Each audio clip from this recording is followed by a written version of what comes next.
Priya news కు స్వాగతం. ఈనాటి ముఖ్యాంశాలు.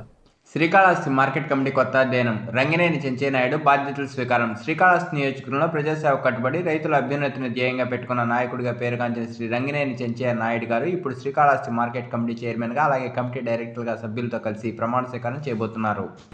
నియోజకవర్గ వ్యాప్తంగా పూర్తిగా ప్రజలందరి దృష్టికి వెళ్ళేట్టుగా కార్యక్రమాన్ని దిగ్విజయంగా మాకు రేపు జరుగుతున్న కార్యక్రమం ఒక పండుగ వాతావరణంలాగా జరిగే విధంగా మీ అందరి సహాయ సహకారాలతో కార్యక్రమాన్ని పూర్తి చేయాలనే ఉద్దేశంతో ఈ సమావేశం నిర్వహించడం జరిగింది. కార్యకర్తలకు అందరికీ తెలియజేయడం జరిగింది. మీ ద్వారా మీ సహకారంతో చాలా పెద్ద ఎత్తున జన సమీకరణ జరిగే విధంగా ఈ కార్యక్రమాన్ని ఇప్పుడు జరుగుతున్న ఈ సమావేశాన్ని ఉద్దేశించి ప్రజల్లోకి బాగా తీసుకెళ్ళి మీకు సంబంధించిన వాట్సాప్ గ్రూపుల్లో కానీ అన్నింటిలో కూడా పెద్ద ఎత్తున ప్రచారం నిర్వహించి మా పండగ లాంటి రేపు జరగబో కార్యక్రమాన్ని దిగ్విజయంగా మాకు జరిగే విధంగా మీరు మాకు సహాయ సహకారం అందిస్తారని కోరుకుంటూ నాకు ఈ అవకాశం కల్పించిన పత్రికా విలేకరులకు మా కుటుంబ సభ్యులకు ఇదివరలో ఏఎంసీ చైర్మన్గా పనిచేసినటువంటి అనుభవం ఉంది అతనికి. ఈసారి కూడా అగ్రికల్చర్ మార్కెట్ కమిటీ అంటే వ్యవసాయానికి సంబంధించినటువంటి మార్కెట్ చేసేదానికి ఏ ధాన్యాలైనా కూడా సరే.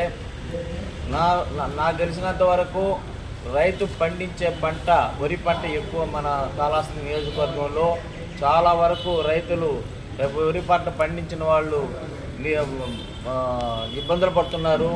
ఏ విధంగా అంటే అతను పండించిన పంటకి సరైన గిట్టుబాటు ధర లేకుండా బాధపడుతున్నారు.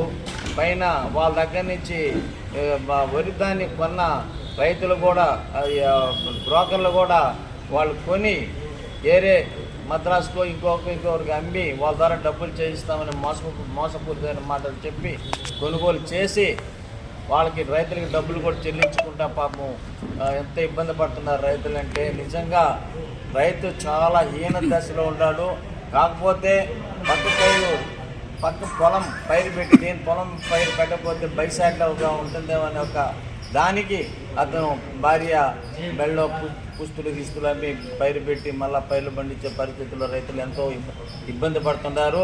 కాబట్టి వాళ్ళకి గిట్టుబాటు ధర వచ్చే విధంగా ఇతను కూడా ఇతని స్థాయిలో మన రంగినేని చెంచయ్యనాయుడు కూడా కృషి చేయాలని కూడా సభామూలకంగా సవినయంగా మనవి చేసుకుంటున్నాను చెంచయ్యనాయుడు గారికి. అదేవిధంగా గోడాములు ఇరివిగా ఉంటే వాళ్ళు పండించిన పంటకు గిట్టుబాటు ధర లేకపోతే ఆ గోడాములను నిల్వ చేసుకొని ఆ పంటకు సరైన ధర వచ్చినప్పుడైనా అమ్ముకొని 10 రూపాయలు సంపాదించుకొని బతకగలుగుతారని కూడా ఒక వినపం కూడా అతను దృష్టి తీసుకొని పోతున్నాను. అదేవిధంగా ఇదివరలో ఏఎంసీలో గ్రామంలో ఈ ఏఎంసీ ఈ మార్కెట్ కమిటీ పరిధిలో ఉన్నటువంటి గ్రామాలకి మధ్యన ఒక గ్రామానికి ఇంకో గ్రామానికి లింక్ రోడ్ అనేటువంటి ఒకటి అవకాశం కల్పిస్తున్నారు. ఈ చెంచయ్యనాయుడు గారు వచ్చిన తర్వాత దాన్ని కూడా పై తీసుకొని ఏ గ్రామాన్ని నుంచి ఏ గ్రామాలు కలిపితే ప్రయాణం సులభంగా ఉంటుంది కూడా గుర్తించి ఆ గ్రామం సంబంధించిన లింక్ రోడ్డు కూడా వీళ్ళ యొక్క బడ్జెట్లో పెట్టి ఆ గ్రామాలకి మేలు చేయాల్సిందిగా కూడా ఈ సభామూలకంగా తెలియజేసుకుంటూ ఈ అవకాశం ఇచ్చిన అందరికీ కూడా నా యొక్క ప్రత్యేక హృదయపూర్వక తెలియజేసుకుంటూ సెలవు తీసుకుంటున్నాను. జై హింద్, జై చంద్రబాబు నాయుడు గారు, జై సుధీర్ బాబు.